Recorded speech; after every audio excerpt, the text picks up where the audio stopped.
Hey everyone, welcome back to the Little Studio, and today I'm here to do a 2026 governor's prediction. I did my Senate one a couple weeks ago, and I was waiting until the Georgia runoff to do a governor's one, because that was a pretty big runoff, and it kind of influenced my decision on where I would put the Georgia governor's race, because I think that one is an extremely competitive one, and I really think it's going to come down to the wire come November. But I'm looking forward to getting into this. My Senate prediction video did pretty well. My whole goal with doing this was to hopefully draw new viewers in while also kind of giving me practice. I'm a political science major. I just finished my freshman year, so getting some practice at making some of these election predictions. Plus, I enjoy watching them and I enjoy like talking about them to people, enjoy thinking about them in my head. So why not just apply it and maybe draw some new viewers in? And so far, that seems to be doing kind of what I wanted it to. So, and in many ways, I find the governor elections more interesting than the Senate ones. I think a lot of these races just have some fun, not fun, but some just very interesting dynamics about them.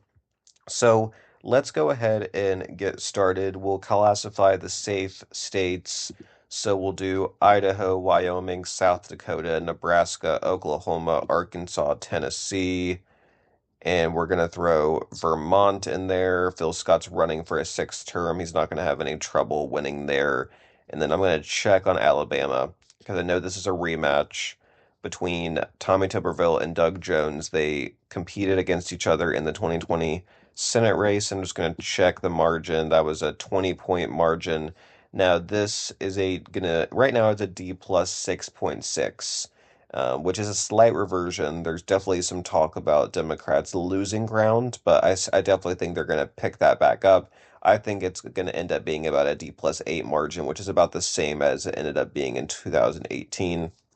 Um, Obviously, though, I still don't think that's going to be enough for Doug Jones to win this race.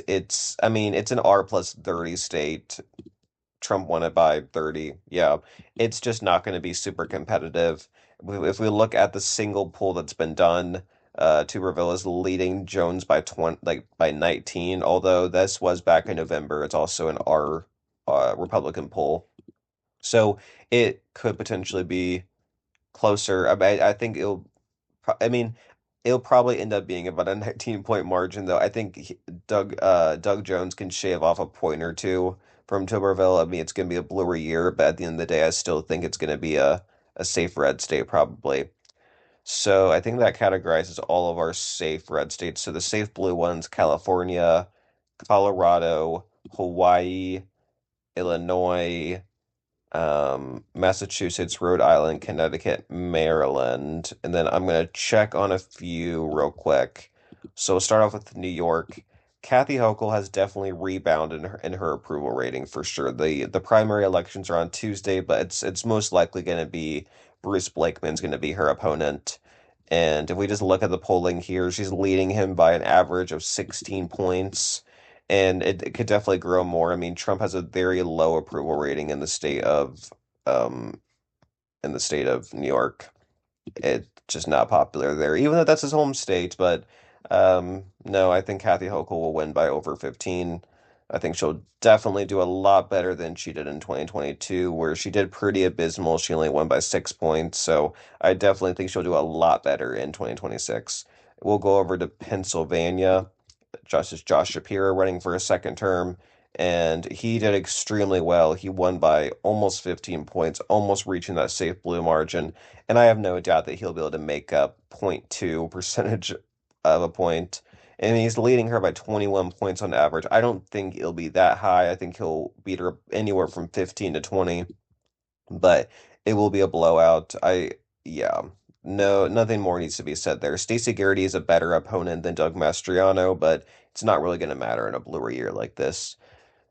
Minnesota is the last one I'm going to check on here.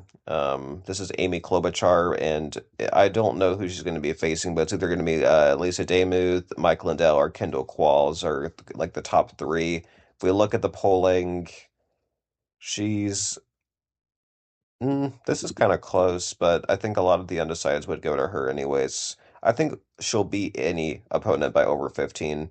Um, I think if it's Mike Lindell, I think she could probably push 30. if it's Kendall Qualls or Lisa DeMuth, I think this will be a bit closer, but it's going to be going over 15 for sure. I think she'll probably reach 20. If we look at her Senate performances just as an indication, I mean, this was an underperformance for her in 2024. She only won by 16. But if we go back to 2018, 24 points. If we go back to 2012, 34, 35 points. I mean, I don't think she'll win by that much, but she's definitely clearing 15. She'll probably end up winning anywhere from 20 to 30 by from whichever opponent that she faces is my guess. So she's just that good of a candidate. She's a very strong performer. So yeah, so they're tied. The Democrats and the Republicans are tied in terms of safe seats won by 15 or more. So let's go ahead and go to the likely states. So we'll start with the state of South Carolina. And the primary elections, there's a runoff that's taking place on June 23rd. It's either going to be Pamela Yvette or Alan Wilson. Now, it could go either way, considering that two of the recent Trump-backed candidates, which I'll talk about later, have lost in their primaries. So she could very well lose to Alan Wilson. But either way, I don't see this being super competitive. It's South Carolina. It's a state Trump won by 18. If we look at the past governors, I mean, he won by 17 in 2022, but he only won by 8 points in 2018. Now, I need to see some more polling. I need to see the dynamics here before I make like a closer call like that. But I'm just gonna go ahead and say this gets slightly under 15, like a 13 to 14 point margin for whoever the Republican is, whether it's Yvette or Wilson. I think they'll win, but not by a safe margin. So going over to Florida, we'll just go down to Florida next. This is going to be um, most likely Byron Donalds. I don't think James Fishbeck is going to win, but if he does, I still don't think this will be that competitive. It might just narrow up to like a 5 point margin as opposed to probably what will end up being a 10 point margin for Byron Donalds. If we look at the polling, it's going to be him versus David Jolly, and Jolly led in a poll here, but it is a Democratic eternal, so I don't think this is going to be that competitive. It's Florida. It's a state that Trump won by 13. I think Donalds will probably win by 10 to 12. So, not a 13 point margin. I don't think he'll outperform Trump. I don't think he's going to get any. I don't think he'll get to the DeSantis margin, which was a 20 point win. I think it's a bluer year. I think he'll narrow up a bit, but not enough to make it competitive. David Jolly, I think he's a good candidate, and picking Gwen Graham, the daughter of Bob Graham, I think is a good choice. I definitely think that could narrow up the margin a bit, but obviously not enough to make it competitive. All right. Going over to Kansas. Um, let's see. Okay, Kansas. So Laura Kelly's the incumbent here. She's a pretty popular incumbent. We can look at her past elections. She won in 2018 by 5 points, and then she won re-election by two. The Republicans are most likely going to put up Ty Masterson. He's the one with the Trump endorsement, but not necessarily. But Kansas is a bit redder of a state. So I think if South Carolina, if Pamela Yvette wins there, then I'm pretty sure that Ty Masterson will win. They're kind of around the same margin when it comes to how red they are. But really, any of these candidates could win. We'll have to wait and see. But it's probably going to be Ethan Corson for the Democrats. He has the endorsement of Laura Kelly, and I don't know enough about Ethan Corson, but I don't think he's going to be able to pull it off. If we just look at the past elections in Kansas, I mean, the Democrats held it for 2 terms. If we look here, and then the Republicans held it for 2 terms. The Democrats have held it for two more terms. I just don't see the Democrats going to be able to hold it for a third term. I don't think so. I think this will be the single flip between Senate and governor races. I think the Republicans will flip this. It's not going to be that close either. I don't think it'll get to 15. I think it'll be about the same as Florida, about 10 to 12. But never say never. Ethan Corson could pull off magical Laura Kelly numbers. I just don't think so. We'll go over to New Hampshire next, and this is Kelly Oyette. She's running for a second term, and she's pretty popular. We can look at her approval rating real quick. I don't think she's in really, yeah, she's not in really any huge trouble. She won by 9 points in 2024. She might she might get like a point or two taken away from her, but I don't think Sydney Warmington's anything special of a candidate. So I don't think, well, yeah, it's in any trouble. I think she'll probably win by 7 to 8 points. So the last likely red state, I'm gonna look at Texas. This is Greg Abbott versus Gina Hinojosa. And Abbott, if we look at past elections, his first one was 2014, won by 20. 2018, won by 13. 2022, won by 11. I think this will be a narrower margin. I think it's going to be his narrowest margin yet. I think he'll win by anywhere from 7 to 10. If we look at the polling, it's kind of indicating it'll probably be in that high single digits margin just by all of these. He has not cleared 50% though in a poll since January. So we could get like a really close race, but I still think it's going to be a high single digits for Abbott at the end of the day. Okay, so let's go ahead and move on to the likely blue states. We'll start out in the state of New Mexico, and this is Deb Haaland versus Greg Hole. Now, New Mexico, it usually has a bit closer. Yeah, this was 6 points in 2022. It was almost 15 in 2018. So, I mean, it's very possible that Deb Haaland can make that margin up, but I mean, Harris only won New Mexico by 6. Now, a lot of Hispanics are shifting back to the Democrats. So that is something to keep in mind. We don't really have any polling out of this race, to my knowledge.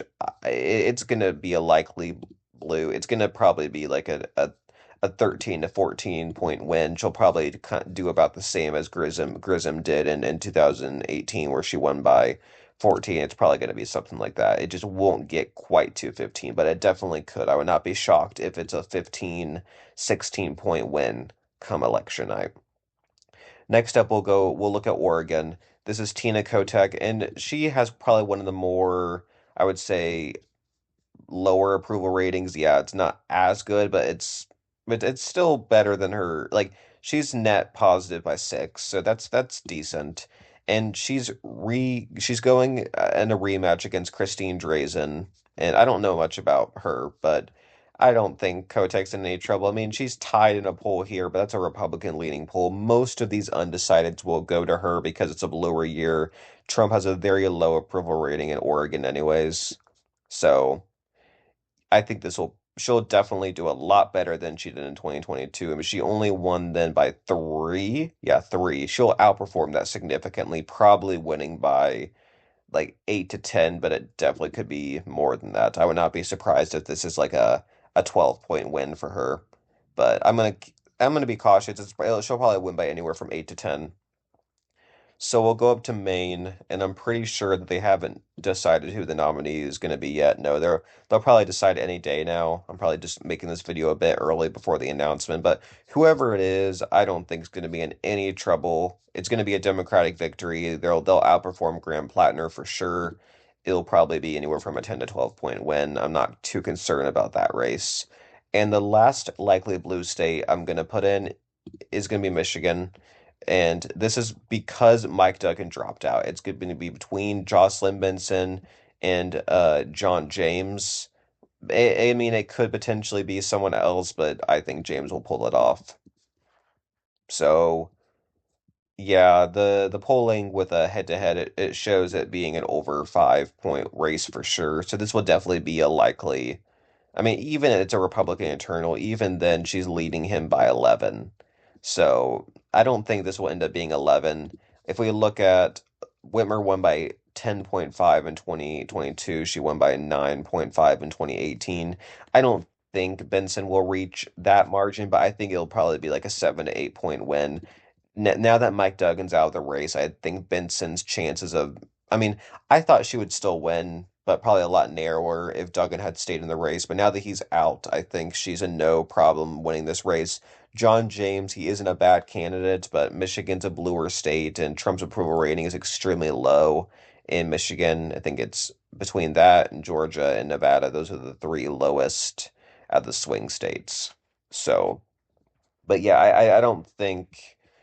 Benson's in any trouble here. Speaking of a swing state that I just mentioned, we're going to go to Nevada. And although Trump has a very low approval rating, I'm pretty sure Joe Lombardo has a relatively good approval rating. Yeah, he's pretty popular. He's over 50% in popularity, and he's going against Aaron Ford, who I think is a good candidate, but Aaron Ford hasn't led in a single poll since he's entered the race. So I'm a bit hesitant at putting this as a like to Aaron Ford, even though it very well could, because we saw Sisolak won in 2018, and then Lombardo came out, took the win from him. I think he'll probably win by about the same amount that he did in 2022. I think it'll probably be about a 1 to 2 point win. It could narrow up, but as of right now, because of the polling kind of showing it being about like a 2 point win, I think it'll narrow up a little bit, but he'll probably win by about the same margin that he did in 2022, about 1 to 2. But it's a state to keep an eye on. I could see it flipping, but as of right now, I'm just going to say that Lombardo holds on. So that's the only lean red race that I have, which is good news for the Democrats because all of these races, I mean, most are within reach. Even Nevada, I would say, is within reach, considering it's only like a 1.5 margin I have for Lombardo. But let's start in the state of Wisconsin. So there's like really any Democrat could win here. It's most likely going to be Mandela Barnes, but it could very well be Sarah Rodriguez too. I think it's going to be between those two, but Francesca Hong is gaining momentum, but I don't think she's the right type of candidate to appeal here. I think either Barnes or Rodriguez would be the two best ones. And whoever it is going to be going against Tom Tiffany. If we look at the polling here, it's like for Rodriguez, it's about 3-1. And here, yeah, it's going to be a really close race regardless, though. It's going to be closer than Michigan. And yeah, Tony Evers, I'm gonna check real quick. He only won by 3 in 2022. So, but he only won by 1 in 2018. So it could honestly go like anywhere from 1 to 3. But I'm gonna say probably whoever the Democrat is will probably win Wisconsin by about 3. So I know some people are saying that Wisconsin could be a flip for the Republicans. I don't think so. It's a blue year. It's Trump's approval rating is pretty low. So I think I think whoever the Democrat is here will win. So we'll now go over to Arizona, and like Kathy Hochul in New York, Kathy Hobbs has definitely rebounded on her approval rating. I'll go ahead and check it real quick if I can find it. I wish there was a better way to find the candidates here. I'm not a big fan of how they have this set up, considering it's just okay, there it is. Yeah, she's definitely doing a lot better now, for sure. She's clearing 50%. So I think she'll pull off a win here. Maybe we can look at the polling real quick. She's leading by 6, and I don't think it's going to be by 6. I mean, Trump won the state by 5.5 points in 2024, so I don't think she'll get it by over 5. I think she'll probably win by 3 to 4. It'll probably be a similar race to how Wisconsin goes. I think these two states will probably vote pretty similar, like a 3 to 4 point margin. Okay, we're going to take a look at Alaska. And currently in my Senate prediction, I have Mary Patola winning by about 1 to 2. And Tom Begich is the Democrat here. And Begich is a pretty popular name, the family name in Alaska. So I definitely think he'll benefit from that name ID. And so far in a Final Four, he's winning pretty handedly against the three Republicans here. So I don't think he'll win by like 20 points, like how some of this is suggesting against Bernadette Wilson. I think it's going to be extremely close. Alaska's still a pretty red state. I think he'll probably win by about the same margin that Patola does. I think it'll probably be a 1 to 2 point win for Tom Begich, but I definitely think both Begich and Patola could definitely they have room to grow for sure. I think they could win by like 3 or 4 points, but as of right now, I'm going to say Begich wins. At the end of the day, after all the ranked choice stuff is counted, I think he'll win by 1 to 2. So the last lean blue race I'm gonna classify is one I talked about at the beginning of this video, and it's gonna be Georgia. So Rick Jackson won the runoff against Burt Jones, the Republican runoff. And Jackson's an interesting candidate because he is an outsider in a sense. He's not a politician. He's a healthcare executive, a billionaire, spent $100 million to fund his own campaign, which he spent a lot of ads in Atlanta, which is what got him across the finish line. And I'm a bit cautious about this race. So far, I mean, a Democratic internal, but Bottoms is leading Jackson by 15 points here, and there's no way she's going to win by that. I mean, even this Republican internal that has her winning by 6, I don't think that's going to happen either. I mean, Bottoms, I'll just say Keisha Lance Bottoms is not a super strong candidate. She wasn't a great mayor of Atlanta for everything that I heard about. She had a lot of controversy around her. So I don't think she was the best option they could put up, but she's going to get very high black turnout in Atlanta. I think she might struggle with independence a bit more because I think Jackson is going to like really put a lot of ads in Atlanta that are against her, and he has money. It's just like Ramaswamy in Ohio that I'm going to talk about in a second. He has money, but Trump's approval rating is very low in Georgia. It's like a negative 20. So I think that's going to be just enough for Bottoms to get the win here against Rick Jackson, but it's going to be extremely close. I think if it was against Burt Jones, she would have an easier time because he's just a MAGA douche. Sorry, I watched the debate. He just comes across that way. Jackson has the advantage of being an outsider. So I'm going to say it's going to come down to the wire, but Bottoms will narrowly come out on top against Jackson. And I think there's going to be one other state that will narrowly go to the Democrats, and it's going to be Iowa. And Zach Lane, a random Republican, came out of nowhere, someone that I hadn't even heard of before the primary. He beat Randy Feenstra. And if we look at the polling, there has not been any polling so far for a Lane versus Sand matchup, but Sand was leading Feenstra by over 50% in some of these polls, which that's crazy. An R plus 13 state, and Rob Sand actually has a shot at winning this. Now, I think against Feenstra, I think he would have had a an easier time because Feenstra is kind of like a boring, moderate, no charisma type candidate, and I think Rob Sand, who has a lot of charisma, would have mopped the floor with him. But Zach Lanes, he's an outsider like Rick Jackson, and he's not from Iowa, which Rob Sand has already pointed that out, which is kind of funny, but I don't think most voters are going to care about the fact that he doesn't live in Iowa. Um, he's a farmer, and I think that type of like a conservative farmer outsider, I think will appeal to a lot of people in Iowa in ways that Feenstra couldn't.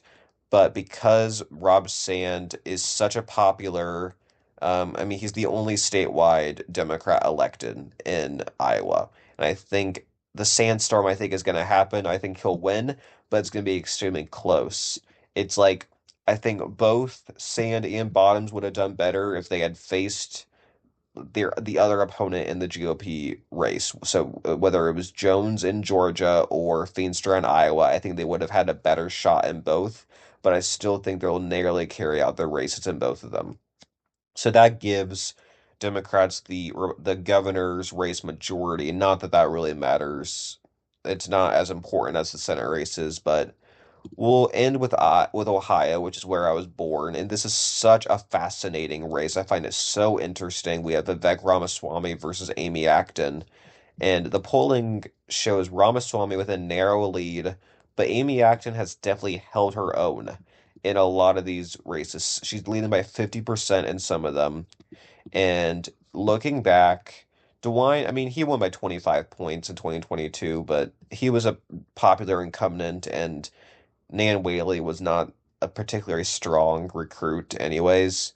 2018, he only won by 3.5. So I don't think Ramaswamy will get to DeWine margins in either race. He's a definitely a weaker candidate than DeWine is. We can look at DeWine's approval ratings real quick, just kind of see where he's at as of right now. If I can find his approval rating, I'm like, oh my gosh, this tracker thing really annoys me.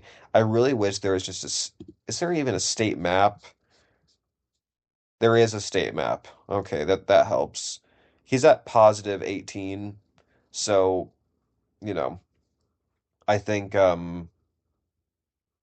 that's good for him, but Ramaswamy's not like Mike DeWine at all. He's a much weaker candidate. Amy Acton, she's a good candidate, but I don't know if Ohioans will vote for her. I just struggle. It's very red state, and I know that Alaska is a very red state, and I know that Iowa is a very red state, and I'm giving it to the Democrats, both of them. But Ohio, I'm still going to give to Ramaswamy just narrowly. I think he's an incredibly weak candidate, but I think he'll pull it off narrowly. But Amy Acton has a huge shot of flipping this. I definitely think it's in the ballpark for her, but it's going to take a lot because Ramaswamy has money, and Ohio's not a swing state anymore. So I think Iowa, you have a perfect candidate in Rob Sand. Plus the tariffs and Trump and everything has been impacted a lot more in Iowa than it is in Ohio. But I know a lot of Republicans will not vote for Vivek in Ohio. That's why this race is so close, because if she had just gone against a normal Republican, if she had gone against John Husted, I don't think this race would have been very close. But she's going against Ramaswamy, and that's why I have this as a tilt red state. So I definitely think Democrats can win in Ohio. I think that's their best shot, and I think Nevada's definitely a flip possibility too. But beyond that, I don't think they'll flip any others. I think their best case scenario would be to flip Ohio and would be to flip Nevada, and that's probably the best they can do with the governor races. But I think I think Nevada and Ohio will hold on to the Republicans. But either way, I think they'll easily retake the majority in the governorships even if they lose, and I mean, if they lost in Iowa and Georgia, obviously in Alaska, obviously they wouldn't have the majority then. But I don't know. I think they have a better shot in some of these more swingy states in the governor's races than in the Senate races. Specifically Iowa, I think Rob Sand has a much better shot. I think Amy Acton has a slightly better chance in Ohio than John Houston might be, or than Sherrod Brown. Sorry, that might be a controversial take there. And I think Benson will definitely outpace whatever Democrat is up for the Senate race in Michigan. And of course, whoever the Democrat is in Maine will outperform Graham Plattner for sure. That's no question there. So this is my final 2026 governor map. Let me know your thoughts down below. If you have any differences in your predictions here for any of the margins or for any of the outcomes in any of these states, let me know. Thanks everyone for watching, and I'll see you guys soon. Bye everyone.